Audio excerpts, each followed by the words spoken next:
All right, we're back, and today's show is brought to you by Manscaped. Let me tell you, Michael Myers sure is scary, but the last thing you need is to be hairy this Halloween. Luckily, my friends at Manscaped launched their 4th generation performance package to make sure your pumpkins get the ultimate carving experience on this spooky day. Listen, I come out of the shower here in Dana Point, I go onto the balcony of this penthouse, and I look at the ocean view, and I think, how the fuck did I get so lucky with these Manscaped products? Fuck, I'm lined up. I feel good, look good, feel fresh, and I feel sexy. So I think you guys got to get on the Manscaped program. Jiggy's on it, and I know your lady would love it. So do her a favor and turn your bite-sized treat into a king-size candy. And join the 6 million men worldwide who trust Manscaped by going to manscaped.com. For 20% off plus free shipping with the code WITHCG. That's 20% off plus free shipping with the code WITHCG, WITHCG at manscaped.com. Say trick or treat to your beautiful new Halloweeny with Manscaped. On to the episode, baby. Let's go.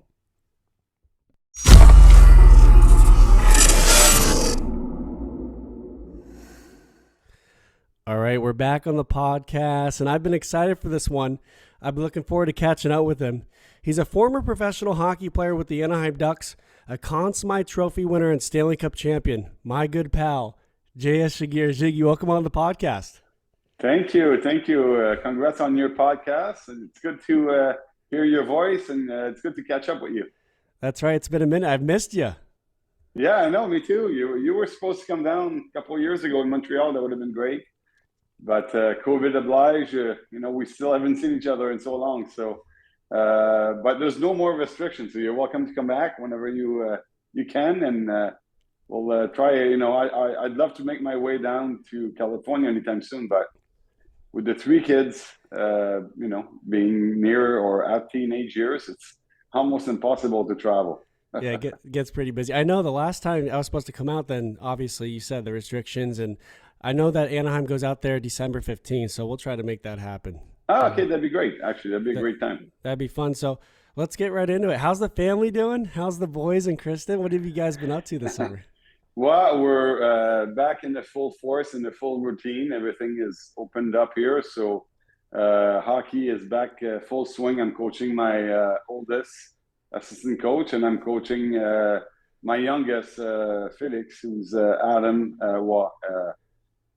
They call it under 11, I guess, here. So Adam here, and he's 10 years old. So that keeps me very, very busy. The seasons are just starting. So, I'm looking forward to getting all the preparation on the side and just really focusing on teaching them and having fun playing some games.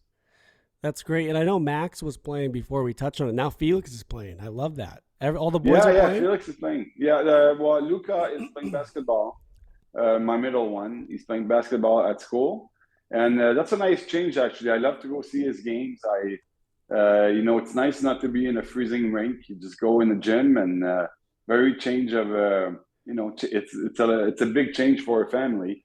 Well, I've always only known hockey, and I actually coached them about 3 years ago. Wow. But I realized I don't know anything about basketball, so it's better somebody else coaches them. That's funny. Yeah. So is Maxie still playing hockey? He's still going, right? Goaltending? Yeah, he's still going. He's 15. He's actually on a team with his nephew, with his cousin, which is my nephew, my godson.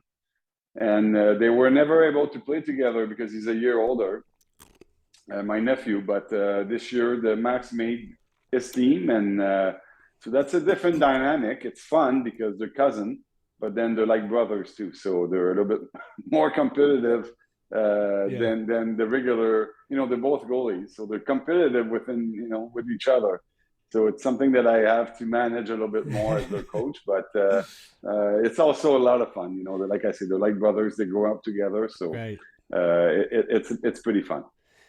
That's awesome. And I know Max is what, like 6'1" now? 6'2"? Is he big? Yeah, close to 6'2", 208 pounds. So he's bigger than me and taller than me. So he's just a big kid, just a big goof. He's got big feet, and everything else is huge on him. So it's just like he's still growing and figuring that out. So, but he's got one trait that is amazing. He's just a really, really hard worker. Right. So whenever he does anything physical, which is like running or at the gym or on the ice with us, he's always like all out. So it's really amazing to see him work like that. Yeah, you're feeding him well, sounds like. Yeah, no, he eats pretty well, that's for sure. Right. So what's your passions been outside of hockey now in retirement? You know, I know you love spending time on the boat with the family. You know, what's been the fun stuff for you with passions? Boating. I'm all Yeah. about boating. I'm driving my wife crazy about boating, but uh, I love it. We spend most of our summer on the water. I changed boat again last summer, so that was a nice change for us. We have our boat in a resort, like it's a Fairmount hotel, and on this on the Ottawa River, which is right, and we're about midway from Montreal to Ottawa, so it's very nice to very beautiful river to boat in. So we have a lot of fun there, and from there I can go anywhere. If I can go to Toronto, I could go to Nova Scotia to where my cottage is. Takes a lot of time, but the possibilities are endless. So it's a great spot to boat. That's great. I know you're enjoying that. You know, I want to get into family real quick, and I want to talk about your own with your parents and your childhood. You know, Yeah. as a kid, it is tough. It's pretty expensive to pay for equipment. You know, get your kid to the rink and back and forth. And I know your parents were really dedicated in getting you into hockey. And look how much it's paid off. You're sitting on the boat now. You can kind of reminisce with how hard you work from the beginning up until now with your parents' support. How much does that mean to you to see that the timeline of everything? Oh, it's amazing. And let me tell you something about my dad. He was a Marine, not a Marine, but in the Navy. And when he was very young, like he was 18, 19, he joined the Navy, and he really got a passion for boating then. And he never really could afford a boat when we were young, and he never really talked about it. I didn't even know that there was such a passion for him. And when he got sick before he died, he decided to buy a boat. And it was such a junk, like the biggest piece of junk you could buy. And it was his pride and joy, just like he kept hours and hours working on it, and really took his mind away from what he was going through. He had cancer at the time, so it was a great pastime for him. And I didn't even know I liked both. I just I kind of enjoyed watching him, and we did a couple of rides. A couple of them ended up with a fire in the engine and stuff like that. But it was still an adventure. It's always an adventure with us. But it was a passion for him, and I realized that it is a passion for me. And he'd be so happy today to come boat with us, I just wish I could have one more day so he could come and enjoy a boat ride with me and the family. And he would be, I think he would be proud in a way, and he would just love it so much. Right, he would be proud, and I think it's kind of cool to look up to your dad with that, and then to kind of take over and do what he loved, and you look up to that, right, as a kid. Oh, absolutely. Yeah, yeah. Look out to that. And they sacrificed so much, my parents. We had five, they had five kids all into hockey, and in the winter, and most of us, except for me, played baseball or softball for my sisters. And I ended up playing hockey year round. So, but and sports was the main thing for my family. My dad did not want us to go without playing sports. So we had a paper route, the whole family, the local paper. We had to go around, and that was to pay for sports. And Right. we all hated it as kids, obviously, but we did it every Tuesday, and it was like something we had to do to pay for sports. And eventually, as my brother and sister left the house and stuff like that, my parents they still didn't have enough money to pay for my equipment and stuff like that. It just became more and more expensive. So they had to mortgage their house twice just to be able to buy me new equipment and stuff like that. So they really were passionate about it, especially my dad. For him, sports was everything. And he was just, he would have done anything for us to be able to play. I love that. You know Yeah. how important family is, and for him they worked hard to get you into hockey with all that. And they were passionate, and they made it happen. Look how far you came. with that. That's great. Yeah, yeah, it's great, and obviously the first thing I did when I signed my first contract is repaid the mortgage that he had to Oh, to get, to get my equipment. So that's beautiful. least I could do. That's right. Once the kids grow up for you, when they become adults, could you see yourself going back into the game, being like a coach or a GM, or is that all over? No, not really. I Okay. think, yeah, I love coaching my kids, and it keeps me into the game. I still work on TV here, as an analyst on the French sports station. Yeah. Uh, the only thing is with hockey is unless you stayed in it, the game changed very fast. It's everything is there's a lot of new ideas and stuff like that, and I'm an has-been big time. And I Yeah. think Oh, unless I would have, and I had some option when I retired, and I had some teams that I asked and stuff like that, but I really wanted to spend time with my family. I was sick of traveling. yeah. I couldn't really see myself traveling again yeah, like that. It takes a wear on your body and on your psyche too, like Right. being away from your family, your wife, and stuff like that. So honestly, I'm very happy being at home. I'm as busy as can be, and once the kids are gone, I'm traveling and I'm boating. So Yeah, no doubt. And yeah. then I don't blame you. It's a good way to to Oh, to sit back, and it's peaceful too. I love that. So, I want to ask, have you been watching the NHL in present time? What's your thoughts on the game today with how everything's going? wow, I love the game today. I felt like last season was super exciting. Lots of goals, lots of exciting plays, lots of young talent, that are graduating and playing the game at a high pace. Like it's a lot of fun. And what I like too is a lot of new coaches, new ideas, new concepts. And this is what the game's all about. It has to evolve. And as much as I like a real good like goaltending duel, like a 1-0 game, I love to play those games. But if you're a fan, you like to see some goals. You like to, there's nothing wrong with a good 4-3, 5-4 game. And so I like where it's going. I probably, if I was more inside the game, I probably wouldn't like it as much. But as a analyst, on TV, we have a lot to talk about. It seems every day there's like new drama, new nice and exciting stuff to watch, and I like that we don't talk so much about like the physical part of it, more about the skill part of it, and Yeah. I think that's very exciting. No doubt. No, I agree. It's much faster compared to back in the day. You could tell with the McDavids of the world and all that. Yeah, yeah, I'm glad I retired when I It would have been did. fun playing against him. Um, Yeah, I want to get your point of view on something. As you know, with Anaheim, they got a lot of young guys coming up. Trevor Zegras, you already know of him, I'm yeah, sure. And there's a lot of young talent. I was at the most recent preseason game against Arizona, and what I noticed was there were young guys trying to prove themselves, and they were taking runs at Trevor. He got injured. They laid him out. yeah. I saw that. You saw that, right? So Pat Verbeek had mentioned like every player should be able to stick up for their teammates, but for me, it's like I truly think they need some guys that can cover them and look out for them. And in '07, you guys had Brad Mays of the world, tough guys that could stick up Yeah, for their yeah. teammates. What would you do? Would you get a couple tough guys like Tom Wilson's or the Revos of the world? What would you do? Or would you just leave it? Well, Leave it with the youngsters? I mean, there's not one team in this league that would not take a Tom Wilson, a guy that can fight, but also play hockey, play on your first two lines. So anybody would take a guy like that. And, the problem comes down to the game is so fast. There's a lot of injuries throughout the game.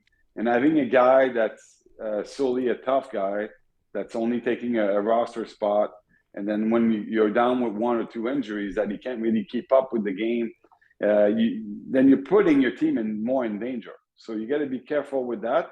But I mean, I think that's a part that's missing, and a part that guys don't necessarily stick up for one another. I know I'm all about the skills, and I'm not necessarily for a guy that's just there to fight and stuff like that. But I believe that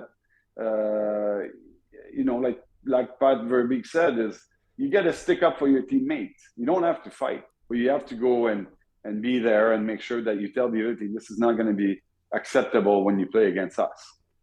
Right, and Adam Henrique did that. He's not a fighter, but he went and he did his job. He did the best he could and find the guy. The only thing you don't want is for other players and teams to feel too comfortable to do crazy shit. Like just go after and pummel these kids, you know? So Yeah. No, you don't want the other team to take advantage of you. I feel like when we won in '07, we had such a tough team, and it wasn't only because we had guys that could fight. We had guys that were physical. We had guys that were hard to play against, and even I think it gave our skilled guys like Timu, it gave them a little bit of room to play, and the other teams they did not want to play against us. So that's an advantage for sure. You don't want to lose that. When you play in the NHL, it's an important part of the game. But I believe that anybody can do that in some ways. Any skilled guy can stick up for another, and as a team, you're much bigger than you think. no doubt. And I'm glad we touched on that because it was really important for me to bring up and for the fans to hear. I want to get right into your career. You've had a lot of success with Anaheim, the big 03 run, putting the team on your back. You won a cup in 07. You had a lot of success with the organization and other teams. What was your top highlight? What can you think of that's like, okay, that stands out to me, my favorite, moment in my career? Well, winning the Stanley Cup is, Yeah. by far, my favorite moment. But put that aside, the best I've played and the probably at the top of my game was probably the run in '03, where I was, probably at the best of my game. And I honestly didn't know I could play that well. So it was a nice, it was something very nice. And otherwise, I mean, it's all the memories that you've created, all the teammates that you met and the friendship that you made and the people that you met outside the rink, like you and your family, and Right. that we get to reconnect even after all these years. I think those are the most important part to me. If you can be a hero and win Stanley Cups and win Conn Smythe, but if you have nobody to share it with, it's not that important. So I think it's my most important, what I like the most about my career is all the people I've met. That's special, and that's a great response. I agree. It's nice. You kind of build a community of family of people, and that's something you cherish, right? Absolutely, and there's no game without the fans. There's no Right. there's no point of playing without people watching it and cheering for you and bring you there, and winning the Stanley Cup at home in '07 was such a thrill. That I couldn't imagine winning on the road, and I'm sure you'd be just as happy and you say, oh, I don't care, but really nothing beats winning at home and having your fans there and on their feet for the last 20 minutes just waiting for you to lift that cup. What a special moment. Yeah, that's all you want is to do it in front of your fans. I know. As a player, you're like, come Yeah, on, let's just do it at yeah. home. Exactly. So I want to bring up a former teammate. This guy hasn't aged at all, and he's surfing like crazy down in SoCal. Oh my gosh, yeah. You know what I'm Paul talking about. Carey, yeah. There you go. Mr. Korea. I love that he's coming around with the organization to hang out and do interviews and to connect with the fans. I want to bring up a certain play. You guys were in the Cup final in '03, and that was the game when Scott Stevens just completely laid him out when he came across the ice. He came back 5 to 10 minutes later, had a huge goal, which was just a highlight reel. And you were on the ice for that. You saw the whole thing. What was it like seeing that? He gets dropped, he comes back, does the goal. How was it having him as a teammate and a friend as well? First of all, for that play, that was surreal, and none of us thought that we'd come back. And unfortunately, he came back, but probably shouldn't have. I think it's sickening in a way what he had to go through. And, from what he's told me, like he does not remember playing the rest of that game or game 7.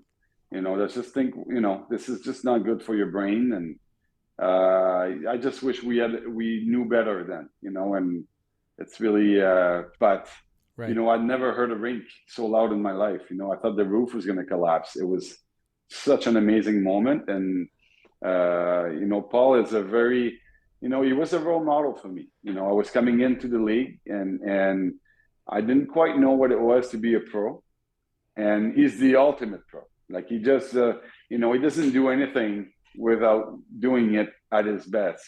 That's whether it's playing hockey or playing poker or he's playing, he's surfing. He does everything at his max.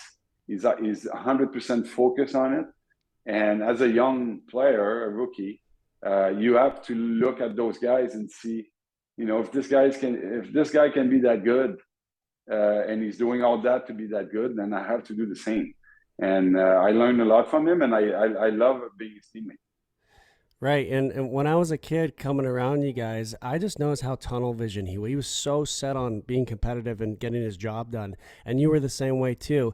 With that Scott Stevens hit, I mean, if that were happening today, he'd be banned for the year. I mean, that's shit. That doesn't happen in today's game. No, yeah, I know. It's different time, I guess, right. and stuff like that. And Scott Stevens did it to many players. Right. And I'm sure today he must have regrets. He must be like, I wish.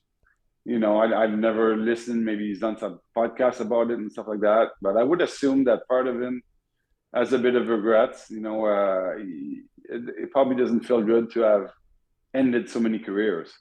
But it was all the game was played those days, and he never even got a 2 minutes. So, thank God the game has changed for the better, and that's why the game is a lot more exciting today.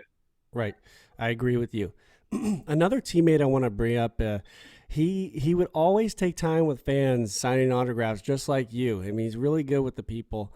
Obviously, a Hall of Famer, unreal, Teemu Selanne.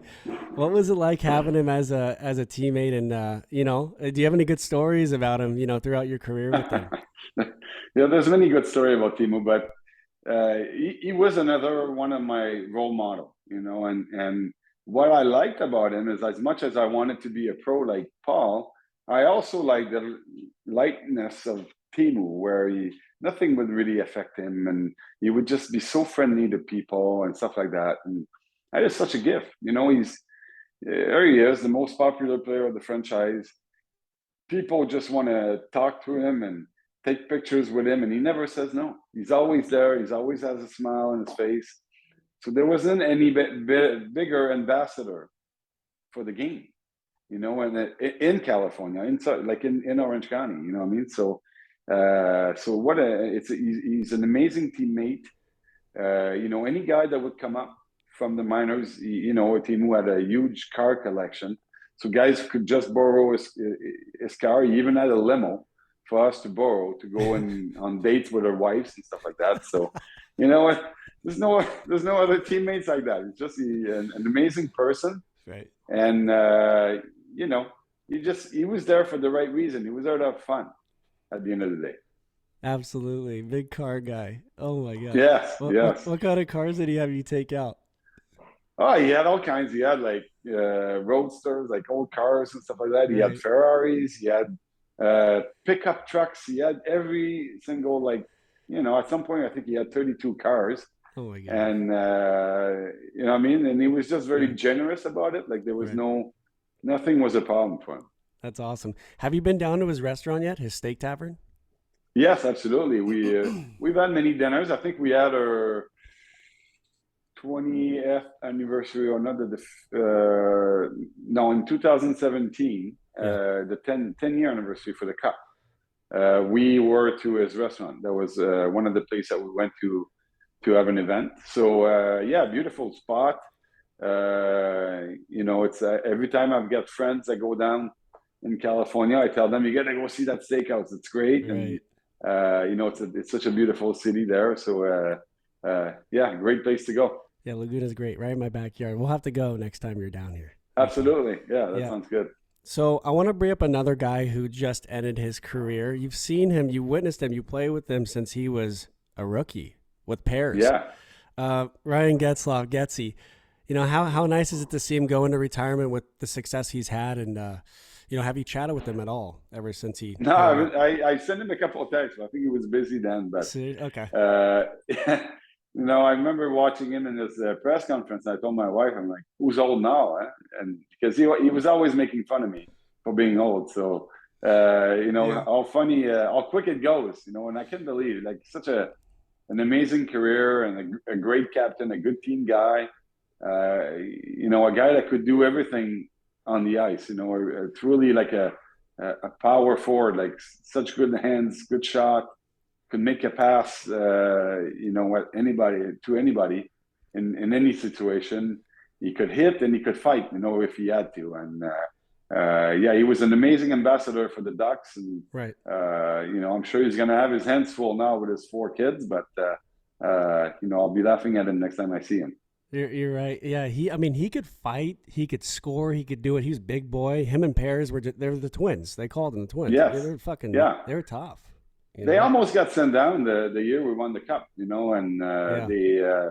we were in Boston, and these two probably went in to have a beer or two too many the night before the game or something. Okay. And Yeah. anyway, they were late for the bus the next day.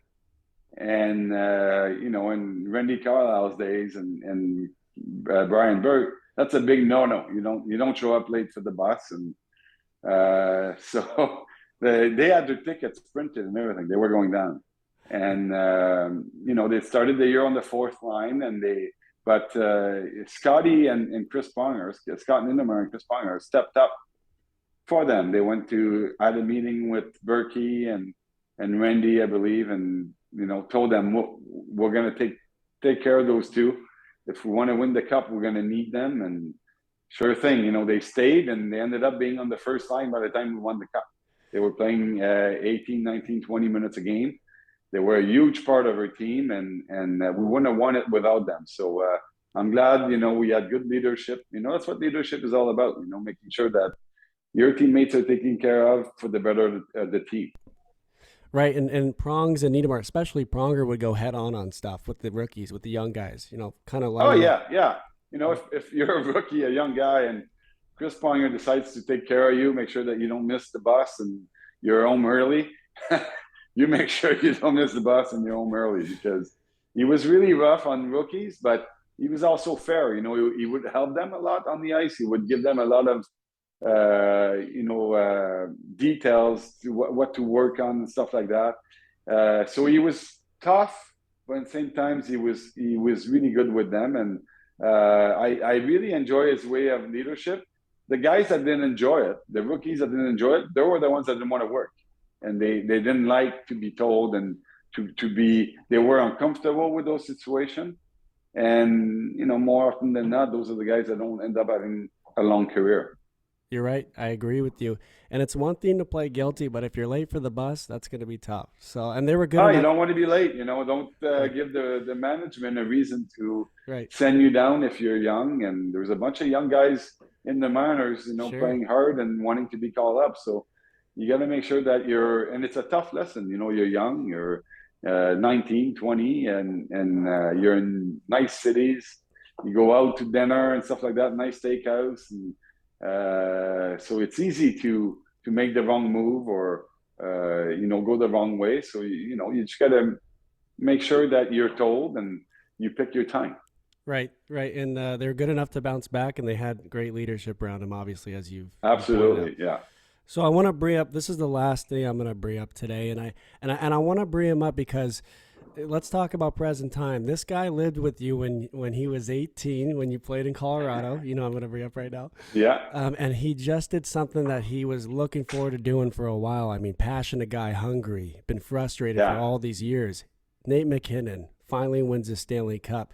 How special was it to see him in all this time and to finally capture what he's been wanting for a while? It's amazing to see that. And he was always geared up for greatness. He's a guy that just wants to be the best player in the world. He does not want to be second. To him, he's always been the best when he was a kid, and he wouldn't understand not being the best player. And he has that drive inside him just to be that. And I think he had to make his mistakes. He lived at my house, and he was just 18 when he moved in. He had so much to learn. So he'd never been out of the house really.